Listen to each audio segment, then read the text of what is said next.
Chapter 10. Simple tenses: present, past, future. Let's learn simple tenses. The simple tense of a verb tells us the time of an event or action in present, past, and future. Uses of simple present tense.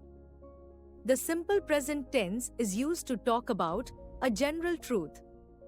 For example, the sun rises in the east.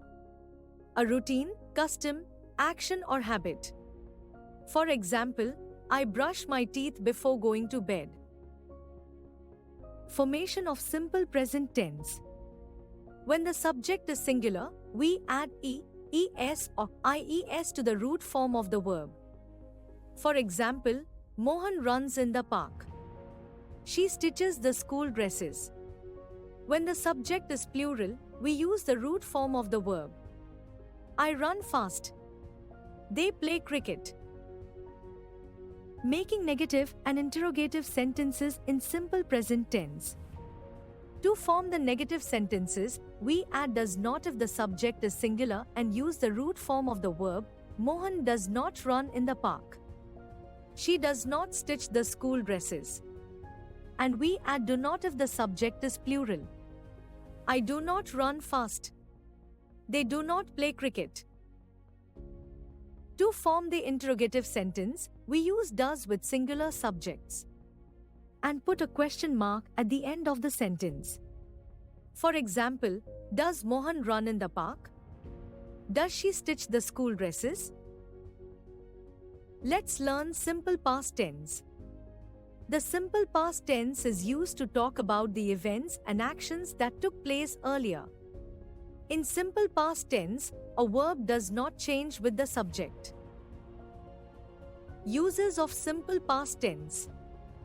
The simple past tense is used to show a regular action in the past. For example, Neeraj went to college every day. Show an action that started and ended in the past. For example, Bunty ate cereals in the morning. Comparing simple present and simple past tenses. Simple present. Simple past. He runs every morning. This is a routine or something that the subject always does. He ran yesterday morning. This is an action which the subject carried out and completed yesterday morning. Formation of simple past tense. Some verbs form the simple past tense by adding ed to their root form. For example, sail, sailed. Jump, jumped. Some verbs that end with e add d. For example, tie, tied. Agree, agreed. Some verbs double the last letter and add ed. For example, bat, batted. Spot, spotted. Some verbs that end in y change the y to I and add ed. For example, carry, carried. Marry, married. Making negative and interrogative sentences in simple past tense. To form the negative in simple past tense, we use did not plus root verb. For example, he did not come to the party. They did not call me. To form the interrogative in simple past tense, we use did plus subject plus root verb. For example, did he climb that tall tree? Did you go to school? Let's learn simple future tense. The simple future tense is used to talk about the events and actions that will take place in the future. Uses of simple future tense. The simple future tense is used to tell what we think will happen in future. For example, you will complete the task successfully. Explain things that will happen as a regular or as a habitual occurrence.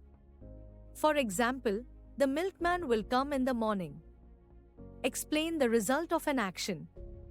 For example, stay cautious while riding or you will hurt yourself.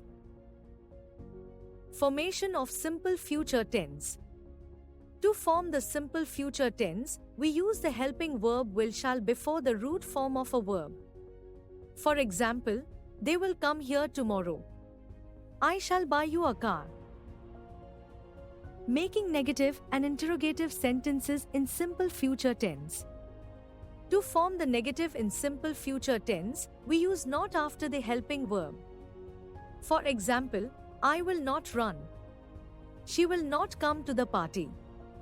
To form the interrogative in simple future tense, we place the helping verb and the subject before the root form of the verb. For example, shall we dance tonight? Will you play cricket tomorrow? Remember, we use shall to make a suggestion or an offer. Shall we go to the circus? Shall we play outside?